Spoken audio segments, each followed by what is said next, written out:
Assalamualaikum. This is lecture number 4 of cost accounting chapter number 1 introduction. तो आज का हमारा टॉपिक है classification of cost by element. तो हम देखेंगे कि आज के लेक्चर में कि कॉस्ट को कितने एलिमेंट्स में डिवाइड किया गया है। तो सबसे पहला हमारा एलिमेंट है मटेरियल कॉस्ट, उसके बाद हमारा सेकंड एलिमेंट है लेबर कॉस्ट, उसके बाद हमारा आ जाता है एक्सपेंस। तो मटेरियल में डायरेक्ट मटेरियल, इनडायरेक्ट मटेरियल, और लेबर में डायरेक्ट लेबर, इनडायरेक्ट लेबर, और एक्सपेंसेस में भी हमारा डायरेक्ट एक्सपेंसेस और इनडायरेक्ट एक्सपेंसेस आ जाता है। तो हम देखेंगे सबसे पहला हमारा जो एलिमेंट है वो मटेरियल। तो मटेरियल टर्म जो यूज़ हो रहा है यहाँ पे वो हर टेंजिबल रिसोर्सेज या सब्सटेंस जो यूज़ हो रहे हैं किसी प्रोडक्शन में या मैन्युफैक्चरिंग ऑफ गुड्स में यूज़ हो रहे होते हैं उसे मटेरियल बोलते हैं। मटेरियल कोई रॉ मटेरियल भी हो सकता है या कंपोनेंट, वो कोई कंपोनेंट होता है जो प्रोडक्शन प्रोसेस में हमें मदद देता है या उसके लिए लाजमी होता है, तो उसे हम मटेरियल कहते हैं। तो मटेरियल में भी दो टाइप्स आ जाते हैं। डायरेक्ट मटेरियल, डायरेक्ट मटेरियल वो होता है जो हम इजीली आइडेंटिफाई कर सकते हैं, वो उसे डायरेक्टली एलोकेट कर सकते हैं किसी पार्टिकुलर प्रोडक्ट में। ठीक है, उसका मेन फीचर होता है वो हमें इजीली आइडेंटिफाई हो जाता है किसी प्रोडक्ट में, जॉब में या किसी कॉन्ट्रैक्ट में हम उसे इजीली आइडेंटिफाई कर सकते हैं। ठीक है ना, वो वेरी होता है विथ वॉल्यूम ऑफ आउटपुट से। फॉर एग्जांपल हमें टेबल बनानी है तो टेबल में हमें वुड चाहिए। वुड तो एक टेबल बनाएंगे तो वुड थोड़ा कम लगेगा, दो टेबल बनाएंगे तो उससे ज़्यादा वुड लगेगा, तो वो इंक्रीज होता रहता है वॉल्यूम ऑफ आउटपुट के हिसाब से। तो हमारे पास एग्जांपल है बेसिक रॉ मटेरियल में क्या आ जाता है, वुड इन फर्नीचर। जैसे फर्नीचर के लिए वुड चाहिए, क्या गारमेंट्स के लिए क्लॉथ चाहिए। जितने ज़्यादा गारमेंट्स बनाएंगे तो उतना ज़्यादा हमें क्लॉथ चाहिए। मिल्क एंड क्रीम चाहिए आइसक्रीम के लिए। ठीक है ना, जितनी आइसक्रीम हमें ज़्यादा प्रोड्यूस करनी होगी तो उसके हिसाब से हमें मिल्क और क्रीम ज़्यादा चाहिए। और दूसरा आ जाता है प्राइमरी पैकिंग मटेरियल। जैसे कैन होता है फॉर ड्रिंक के लिए यूज़ होता है, bottles for water, plastic packing of oil, bags for cement. और डायरेक्ट मटेरियल को हम प्राइम कॉस्ट में काउंट करते हैं। प्राइम कॉस्ट हम उससे कहते हैं कि वो लाजमी है, वो हमें इजीली आइडेंटिफाई की जाती है। वो हमें कोई भी प्रोडक्शन करने के लिए वो लाजमी चीज़ होती है, उसे हम प्राइम कॉस्ट में काउंट करते होते हैं। ठीक है, वो कॉस्ट एनी हाउ हमें करनी होती है, उसके बगैर हमारा काम नहीं हो सकता, हमारा प्रोडक्शन नहीं हो सकती। तो वो हम प्राइम कॉस्ट का एक पार्ट है। ठीक है ना, उसको हम ऐसे कह सकते हैं direct material cost forms part of prime cost. उसके बाद हमारा आ जाता है इनडायरेक्ट मटेरियल। इनडायरेक्ट मटेरियल वो होता है जो हम इजीली आइडेंटिफाई नहीं कर सकते किसी पार्टिकुलर प्रोडक्ट में। It can not be easily identify with specific job, contract और वर्क। वो हम किसी वर्क में या किसी जॉब में हम उसे आइडेंटिफाई नहीं कर सकते। ठीक है ना, वो डायरेक्टली रिलेट नहीं करता वॉल्यूम के साथ। हम आइडेंटिफाई नहीं कर सकते तो वो डायरेक्टली रिलेट करेगा या नहीं करेगा वो तो हमें पता भी नहीं चलेगा। ठीक है, जैसे कि हम एग्जांपल ले लेते हैं ग्रीस वगैरह लुब्रिकेंट यूज हो रहा होता है। ठीक है, तो जो कंपनी में फैक्ट्री में लुब्रिकेंट वगैरह यूज हो रहा होता है वो भी एक मटेरियल है। ठीक है ना, उसे हम काउंट नहीं कर सकते। ठीक है ना, आइडेंटिफाई कर सकते हैं। ठीक है ना, store use for service department, stores जो यूज हो रहे होते हैं सर्विस डिपार्टमेंट में, पावर हाउस में, बॉयलर हाउस में। और material of small value which can not be easily identify with particular product जो process by example nails used in furniture. जैसे कि नेल यूज हो रही होती है किसी फर्नीचर बनाने के लिए, वो नेल्स यूज करते हैं। ट्रेड धागा यूज हो रहा होता है, स्टिचिंग वगैरह गारमेंट्स स्टिचिंग करते हैं उसमें जो धागा यूज हो रहा होता है।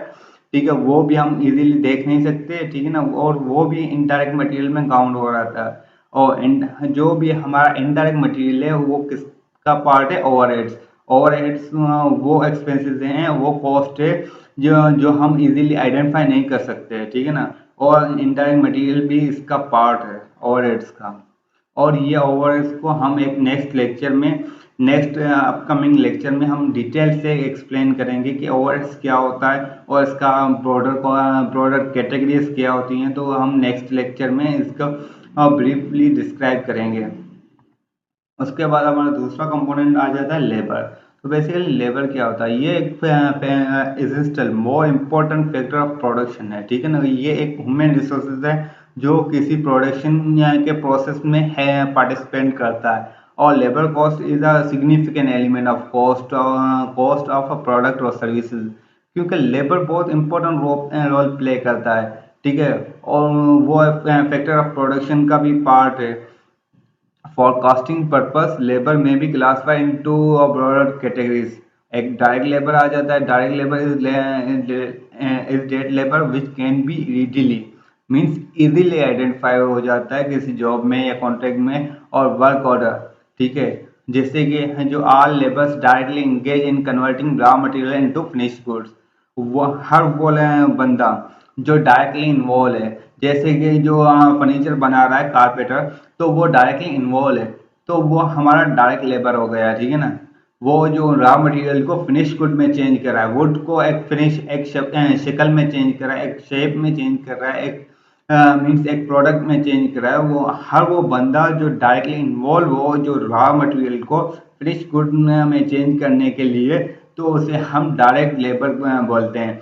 जैसे कि कंस्ट्रक्शन के लिए जो मजदूर वगैरह डायरेक्टली इन्वॉल्व होते हैं, ठीक है ना, वो भी डायरेक्ट लेबर में काउंट होते हैं। और any other form of labour विच इंकर वोली और specifically for any particular job, और वो बंदा जो डायरेक्टली इन्वॉल्व हो और पूरा पूरा का पूरा उसमें इन्वॉल्व हो, डायरेक्टली इन्वॉल्व हो, कोई प्रोडक्शन करने के लिए या कोई पर्टिकुलर जॉब कर रहा है उसमें डायरेक्टली इन्वॉल्व हो, तो वो क्या है, डायरेक्ट लेबर है, ठीक है। और इसके फीचर्स क्या हैं वो हम देखते हैं, ठीक है। It can be easily identify with specific job. तो जाहिर बात है जो डायरेक्ट मटेरियल मैंने पहले ही कहा है प्राइम कॉस्ट वगैरह, तो वो चीज़ जो हम इजीली आइडेंटिफाई हो जाए तो उसे हम प्राइम कॉस्ट में काउंट करते हैं, ठीक है। यहाँ पे डायरेक्ट लेबर है तो वो भी डायरेक्ट लेबर है, तो वो भी इजीली आइडेंटिफाई हो जाएगा, ठीक है ना। जो चीज़ हम जहाँ पे देखेंगे कि कोई बंदा काम कर रहा है, डायरेक्टली काम कर रहा है, तो वो हम इजीली आइडेंटिफाई कर देंगे, तो वो प्राइम कॉस्ट में काउंट होगा। और वो बंदा है तो डायरेक्ट लेबर में काउंट होगा। अगर वो मटेरियल है तो डायरेक्ट मटेरियल में काउंट होगा। अगर वो लेबर और मटेरियल के अलावा कोई डायरेक्ट चीज़ है और डायरेक्ट एक्सपेंस में काउंट हो गया, वो आगे आगे जाके हम एक्सप्लेन करते हैं, ठीक है। इसमें हम एग्जाम्पल में यहाँ किया जाता है कारपेंटर एंड फर्नीचर यूनिट। जो कारपेंटर फर्नीचर बना रहा होता है, ठीक है, तो वो डायरेक्ट लेबर है, ठीक है। टेलर एंड रेडीमेड गारमेंट जो बना रहे होते हैं, baker and baking like that, wages paid direct labor are termed as direct labor cost and form of prime cost, जो मैंने ऑलरेडी एक्सप्लेन कर दी है। और इनडायरेक्ट लेबर वो होते हैं जो हम इजीली आइडेंटिफाई ना कर सकें कोई स्पेसिफिक ऑर्डर में, ठीक है। It include all labours not directly engage in converting raw material into finished goods और इन अल्टरिंग द कंस्ट्रक्शन कंपोजिशन और कंडीशन ऑफ द प्रोडक्ट। हर वो बंदा जो डायरेक्टली इन्वॉल्व ना हो रॉ मटेरियल को फिनिश गुड में चेंज करने के लिए, उसे हम इनडायरेक्ट लेबर कहते हैं। और इसका एग्जांपल ये है कि जो लेबर एम्प्लॉयड है अकाउंटिंग डिपार्टमेंट में, एडमिनिस्ट्रेशन डिपार्टमेंट में, या टाइम कीपिंग डिपार्टमेंट में, या पेरोल डिपार्टमेंट में, या सिक्योरिटी गार्ड्स हैं, सिक्योरिटी डिपार्टमेंट में जो भी काम कर रहे हैं, प्यून है, वो सारे काउंट कहाँ होते हैं, इनडायरेक्ट लेबर में, ठीक है, इनडायरेक्ट कॉस्ट में। और ये किसका पार्ट है, इनडायरेक्ट लेबर किसका पार्ट है, ओवरहेड्स का। जो हम इजीली आइडेंटिफाई ना कर सके कॉस्ट को, उसे हम किस में काउंट करते हैं, ओवरहेड्स में, ठीक है। उसके बाद हमारा आ जाता है एक्सपेंस। एक्सपेंस क्या है, ठीक है, are cost other than material cost and labour cost are termed as expenses. हर वो कॉस्ट जो मटेरियल और लेबर के अलावा हो, तो वो सारे किस में काउंट होंगे, expenses. For costing purpose expenses classify into following categories. तो एक्सपेंस को भी दो कैटेगरीज में डिवाइड किया गया है, ठीक है। Direct expenses, all direct costs other than direct material cost and direct labor cost are termed as expenses। हर वो डायरेक्ट कॉस्ट जो डायरेक्ट मटेरियल कॉस्ट के अलावा हो और डायरेक्ट लेबर कॉस्ट के अलावा हो, हम उसे क्या बोलते हैं, डायरेक्ट एक्सपेंसेस।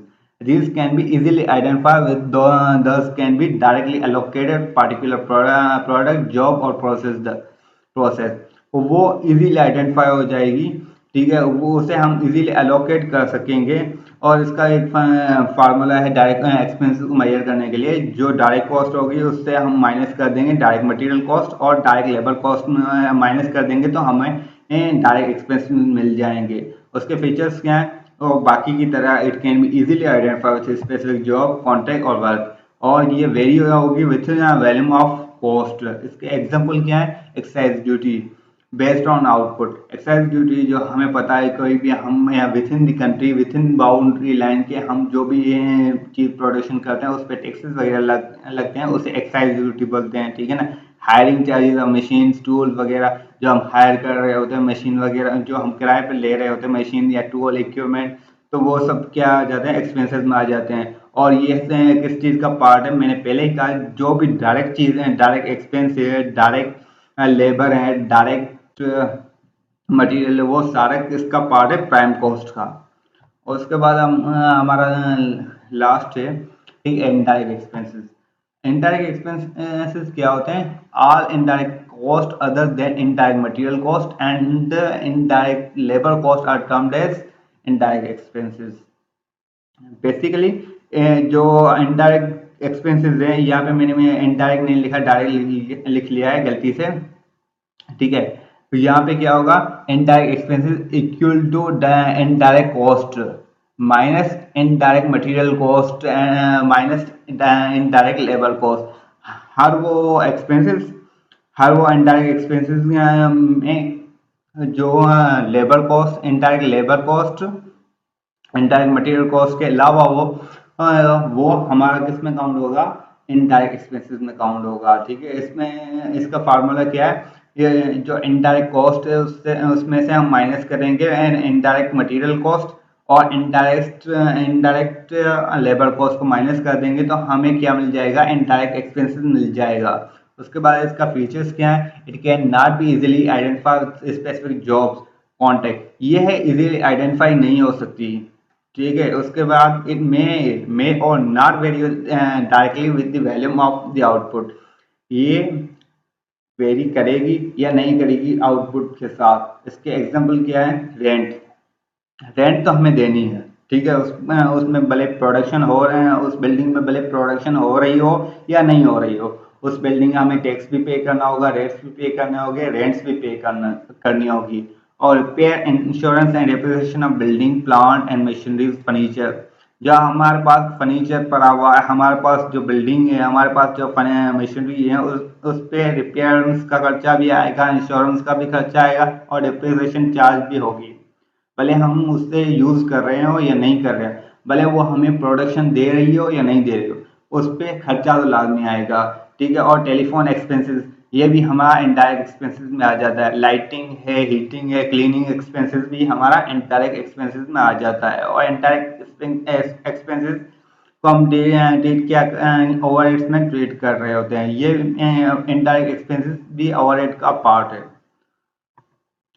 तो ये था हमारा आज का लेक्चर, और हाँ, हमारे इस चैनल को सब्सक्राइब भी करें, लाइक करें, शेयर करें, और कमेंट में ज़रूर बताएं कि हमारा लेक्चर कैसा रहा। और कोई भी सवाल हो हमारे इस टॉपिक के रिलेटेड, वो भी हाँ कमेंट सेक्शन में आप पूछ सकते हैं।